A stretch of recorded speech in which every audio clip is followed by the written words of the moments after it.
नमस्कार साथियों, welcome to the aspirants Haveli. Aspirants हवेली की एक और नई चर्चा में आप सभी एस्पिरेंट्स का बहुत बहुत स्वागत। आज की हम चर्चा करेंगे ब्राह्मण साहित्य के बारे में। ब्राह्मण साहित्य जो कि यूजीसी नेट सहायक आचार्य और प्राध्यापक, वरिष्ठ अध्यापक और विभिन्न संस्कृत विश्वविद्यालयों द्वारा आयोजित प्रतियोगी परीक्षाओं में समान रूप से उपयोगी जो टॉपिक है वह है ब्राह्मण साहित्य। इसके बाद वैदिक साहित्य का ही भाग है ब्राह्मण साहित्य, उसके बारे में हम चर्चा करेंगे। आज की कक्षा में जो हमारे मूल बिंदु होंगे जिसके बारे में हम चर्चा करेंगे, पहला है ब्राह्मण शब्द का अर्थ। ब्राह्मण शब्द का अर्थ क्या है, ब्राह्मण किसे कहते हैं, या ब्राह्मण जो ग्रंथ है उसमें क्या क्या वर्णित है। प्रतिपाद्य विषय, ब्राह्मण साहित्य में या ब्राह्मण ग्रंथों में वर्णित क्या क्या है विषय हैं, या किस विषय के बारे में इन ग्रंथों की रचना की गई है, उसके बारे में चर्चा करेंगे। उसके बाद है सभी वेदों के ब्राह्मण ग्रंथ एवं उनका सामान्य परिचय। सभी वैदिक जो संहिताएं हैं उन संहिताओं के सभी ब्राह्मण ग्रंथों की और उनके बारे में, ब्राह्मण ग्रंथों के बारे में सामान्य परिचय की हम चर्चा करेंगे। सबसे पहले लेते हैं ब्राह्मण शब्द का अर्थ। इन ग्रंथों को ब्राह्मण कहने के तीन कारण माने जाते हैं। पहला, ब्राह्मण शब्द का मतलब है या ब्राह्मण शब्द का अर्थ है मंत्र, अतः मंत्रों की व्याख्या एवं विनियोग प्रस्तुत करने वाला ग्रंथ ब्राह्मण। क्योंकि ब्राह्मण ग्रंथों में वैदिक संहिताओं के जो मंत्र हैं, ऋचाएं हैं, उनकी व्याख्या प्रस्तुत की गई है। तो ब्राह्मण का मतलब मंत्र और मंत्रों की व्याख्या देने वाला ग्रंथ ब्राह्मण, एक कारण। दूसरा कारण, ब्राह्मण शब्द का अर्थ है यज्ञ, जिसे यज्ञ भी कहते हैं। अतः ब्राह्मण यज्ञों की व्याख्या एवं विवरण प्रस्तुत करने वाला ग्रंथ ब्राह्मण। तीसरा कारण है ब्राह्मण शब्द का अर्थ है रहस्य, अतः वैदिक रहस्यों का उद्घाटन करने वाला ग्रंथ ब्राह्मण। क्योंकि वैदिक जो संहिताएं हैं उनको हम मूल रूप से यदि उनका अध्ययन करें तो उनका जो अर्थ है उसको समझ पाना उतना आसान नहीं है। तो उनके जो रहस्य हैं या उनका जो गूढ़ अर्थ है उसको प्राप्त करने के लिए, उसे समझने के लिए ब्राह्मण ग्रंथों का अध्ययन आवश्यक है। इसलिए इसे ब्राह्मण कहा गया है, क्योंकि ब्राह्मण का मतलब रहस्य भी है। भट्ट भास्कर जी ने तैत्तरीय संहिता में ब्राह्मण का जो परिभाषा है ब्राह्मण ग्रंथों की वो इस प्रकार दी है। ब्राह्मणम नाम कर्म तन्मंत्राणाम व्याख्या ग्रंथ है। ब्राह्मण नाम यानी ब्राह्मण जो ग्रंथ है वो कर्मण है यानी कर्मकांड की, और तन्मंत्राणाम और उनके मंत्रों की व्याख्या ग्रंथ है। ब्राह्मण ग्रंथ क्या है कि कर्मकांड और मंत्रों के व्याख्या ग्रंथ ही ब्राह्मण है। तो आई होप आपको समझ में आया होगा कि ब्राह्मण ग्रंथ क्या है। तो मूल रूप से या सीधे सीधे शब्दों में ये है कि वैदिक संहिताओं की या जो वैदिक मंत्र हैं उनकी जो व्याख्या करते हैं उन ग्रंथों को ब्राह्मण ग्रंथ कहते हैं।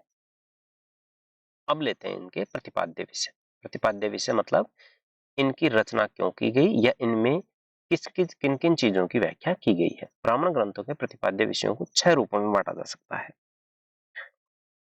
पहला, विधि, कर्म की प्रेरणा देने वाला वाक्य, यानी कि कोई कार्य क्यों किया जाना चाहिए या कोई कार्य किए जाने का फल क्या होगा, इसके संबंध में जो बताए वो विधि। तो विधि का विवेचन जो है वो ब्राह्मण ग्रंथों में किया गया है। विनियोग, वैदिक मंत्रों का यज्ञ में प्रयोग, या वैदिक मंत्रों, वैदिक देवताओं और वैदिक ऋषियों का यज्ञों से संबंध जो प्रस्तुत करता है उन वाक्यों को कहेंगे विनियोग। किसी भी मंत्र का किस यज्ञ से क्या संबंध है और क्यों ये रखा जाना चाहिए, इनकी व्याख्या करता है विनियोग, और ये दिया गया कहाँ है, ब्राह्मण ग्रंथों में। तीसरा है हेतु। हेतु मतलब कारण, कर्मकांड की किसी विधि के लिए कारण बताना कि ये जो कोई विधि है वो क्यों की जानी चाहिए, इसका कारण क्या है, ये बताने का काम कौन करता है, ब्राह्मण ग्रंथ। अर्थवाद, स्तुति और निंदा, यानी विधिक की स्तुति और निषिद्ध कर्मों की निंदा। जो करने योग्य है उनकी स्तुति और जो निषिद्ध है या नहीं करने योग्य है उनकी निंदा करने का कार्य भी कौन करेगा? ब्राह्मण ग्रंथ। और उसे क्या कहेंगे? अर्थवाद। पांचवा है निर्वचन। किसी शब्द का विश्लेषण करके उसे उसे संबद्ध क्रियापद से जोड़ना, यानी क्रिया के आधार पे किसी भी गूढ़ शब्द का अर्थ स्थापित करना ही क्या है? निर्वचन। और ये निर्वचन किसमें किया गया है? ब्राह्मण ग्रंथों में।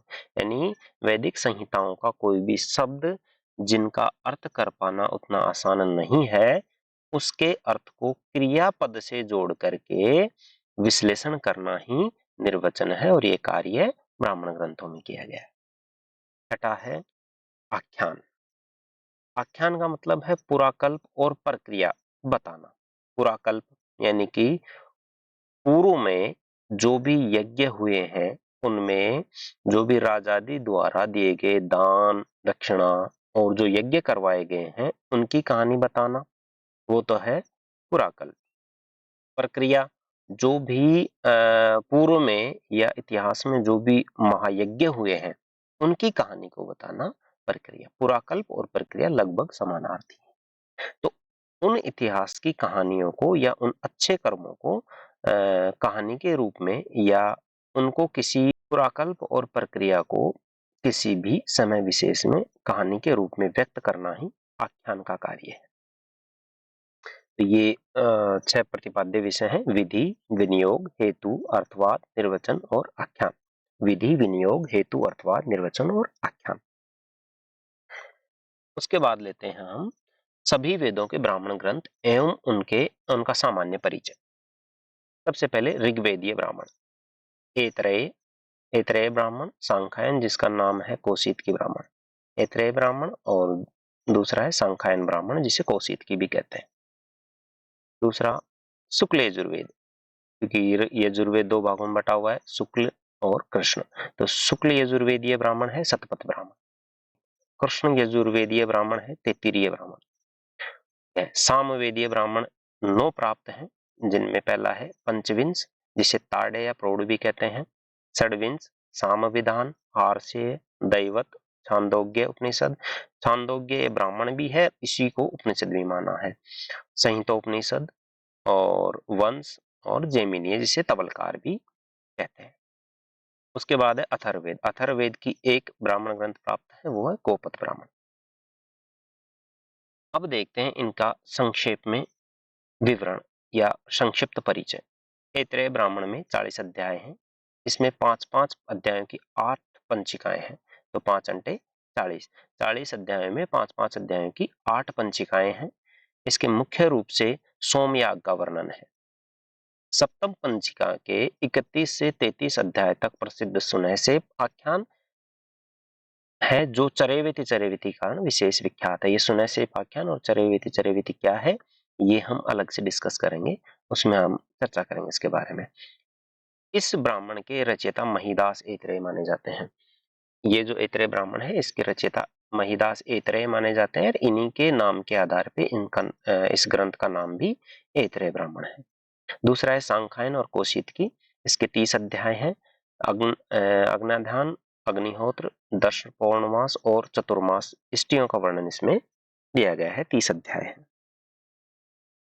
उसके बाद है शुक्ल यजुर्वेदीय ब्राह्मण। शुक्ल यजुर्वेदीय ब्राह्मण में शतपथ ब्राह्मण, इसके 2 पाठ मिलते हैं, माध्यन्दिनी शाखा और कण्व शाखा। शुक्ल यजुर्वेद की 2 शाखाएं हैं, माध्यन्दिन शाखा और काण्व शाखा। तो माध्यन्दिन शाखा जो शतपथ ब्राह्मण है इसमें 14 कांड है और 100 अध्याय है। 14 कांड जो कि 100 अध्यायों में विभक्त है, जिसके 68 प्रपाठक हैं और 438 ब्राह्मण तथा 7624 कांडिकाएं या मंत्र हैं। इनके बारे में सीधा सीधा प्रश्न पूछ लिया जाता है कि माध्यन्दिन शाकीय शतपथ ब्राह्मण में कितनी कांडिकाएं हैं या कितने कांडों में विभक्त है या कितने अध्याय हैं, तो इनको हमें याद रखना चाहिए। कण्व शाकी है, इसमें 17 कांड और 104 अध्याय है। सॉरी, ये कांड नहीं है, इसकी जगह आप अध्याय पढ़ें। 17 कांड और 104 अध्याय हैं, 435 ब्राह्मण हैं और 6806 कांडिकाएं हैं। शतपथ ब्राह्मण के रचयिता याज्ञवल्क्य ऋषि माने जाते हैं। इसमें दर्श पौर्णमास, अग्निहोत्र, चतुर्मास, राजसूय, अश्वमेध आदि का विस्तृत वर्णन है। इसमें पुरूरवा उर्वशी, दुष्यंत पुत्र भरत, मत्स्य, मनु की कथाएं हैं। बौद्ध दर्शन के पारिभाषिक शब्द अरहत, श्रमण और प्रतिबद्ध का सर्वप्रथम प्रयोग इसी ग्रंथ में मिलता है। ये क्वेश्चन बहुत बार पुटअप किया जाता है कि बौद्ध दर्शन के पारिभाषिक शब्द अरहत, श्रमण और प्रतिबद्ध, इनका प्रयोग कहाँ, वेदों में कहाँ मिलता है या वैदिक साहित्य में कहाँ मिलता है। तो आप बता सकते हैं शतपथ ब्राह्मण या कर्ण शाक्य शतपथ ब्राह्मण। इसके बाद आते हैं कृष्ण यजुर्वेदीय ब्राह्मण, तैत्तिरीय। कृष्ण यजुर्वेद का यह एकमात्र ब्राह्मण है। इसके 3 कांड हैं। प्रथम द्वितीय कांड ऋग्वेद के समान 8-8 अध्याय में विभक्त है। 3 कांड, इसमें प्रथम और द्वितीय जो कांड है वे 8-8 अध्याय में है, जिन्हें अष्टक भी कहते हैं। इनके अध्यायों को प्रपाठक भी कहा जाता है। तृतीय कांड में 12 अध्याय, 3 कांड है, पहला और दूसरा 8-8 कांड के तो 8-8 अध्याय के, और तीसरा जो है वो 12 अध्याय। इसके अवान्तर विभाग अनुवाद कहलाते हैं। प्रथम में अग्न्याधान, वाजपेय, सोम, राजसूय आदि वर्णित है। द्वितीय में श्रोत्रामणि,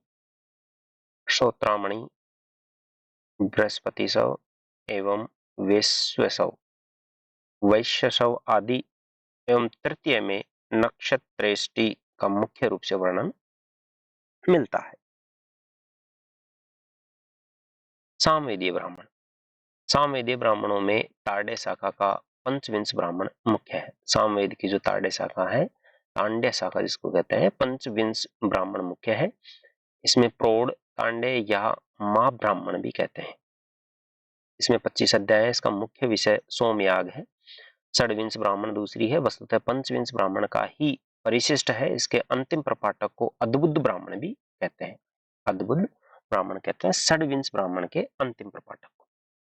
उपनिषद ब्राह्मण या सामवेद का यह ब्राह्मण 2 भागों में विभक्त है।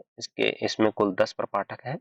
प्रथम भाग में 2 प्रपाठकों का है, जिसे मंत्र ब्राह्मण, छांदोग्य ब्राह्मण भी कहते हैं। द्वितीय भाग में 8 प्रपाठक है, इसे छांदोग्य उपनिषद भी कहते हैं। उपनिषद ब्राह्मण या इसे छांदोग्य ब्राह्मण भी कहेंगे। इसमें 10 प्रपाठक है। प्रथम 2 भाग हैं, तो प्रथम में 2 प्रपाठक हैं, जिसे छांदोग्य ब्राह्मण कहते हैं। द्वितीय में 8 प्रपाठक है, जिसे छांदोग्य उपनिषद भी कहते हैं। इसलिए इसे उपनिषद ब्राह्मण कह सकते हैं या छांदोग्य ब्राह्मण भी कह सकते हैं।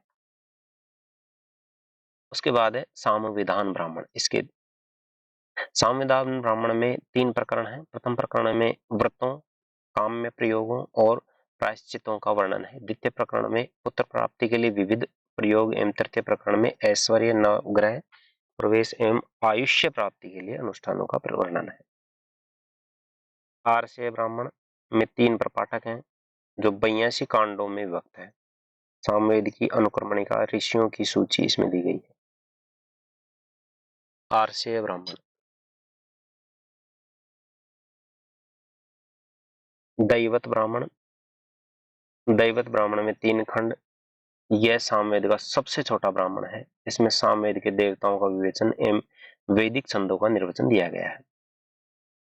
संहितोपनिषद ब्राह्मण में समगान की पद्धतियां, विवेचन, इसके 5 खंड हैं। प्रत्येक खंड सूक्तों में विभक्त है। वंश ब्राह्मण में सामवेद के गुरुओं की वंश परंपरा वर्णित है। इसमें 3 खंड है।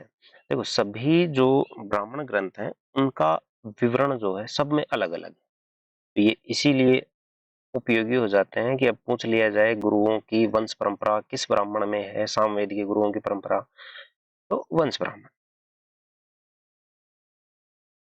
आगे चलते हैं जैमिनीय या तवलकार ब्राह्मण। जैमिनीय या तवलकार ब्राह्मण में याग अनुष्ठान का महत्व वर्णित है। यह ब्राह्मण शतपथ ब्राह्मण के समान विशाल तथा यज्ञानुष्ठान की दृष्टि से महत्वपूर्ण है। इसमें 5 अध्याय हैं। प्रथम 3 अध्याय यज्ञ विधियों से संबद्ध है। चतुर्थ अध्याय उपनिषद ब्राह्मण एवं पंच अध्याय आर्षेय ब्राह्मण से के विषय से संबद्ध है। अर्थवेदीय ब्राह्मण, अथर्ववेदीय ब्राह्मण। अथर्ववेद में केवल एक ही ब्राह्मण प्राप्त है, जो है गोपद ब्राह्मण। इसके दो भाग हैं, पूर्व और उत्तर। पूर्व गोपद और उत्तर गोपद। प्रथम जो पूर्व गोपद है, इसमें 5 प्रपाठक हैं, द्वितीय में 6 प्रपाठक हैं। पूर्व भाग में ओमकार और गायत्री का महत्व, संवत्सर, सत्र, अश्वमेध आदि प्रसिद्ध याग वर्णित है। उत्तर में विविध यज्ञों में उनमें संबद्ध आख्यायिकाएं, इसके रचयिता गोपत ऋषि माने जाते हैं। जो गोपत ब्राह्मण है, इसके रचयिता गोपत ऋषि माने जाते हैं। इसी के साथ आज की चर्चा समाप्त करते हैं। Thanks for watching, like and subscribe.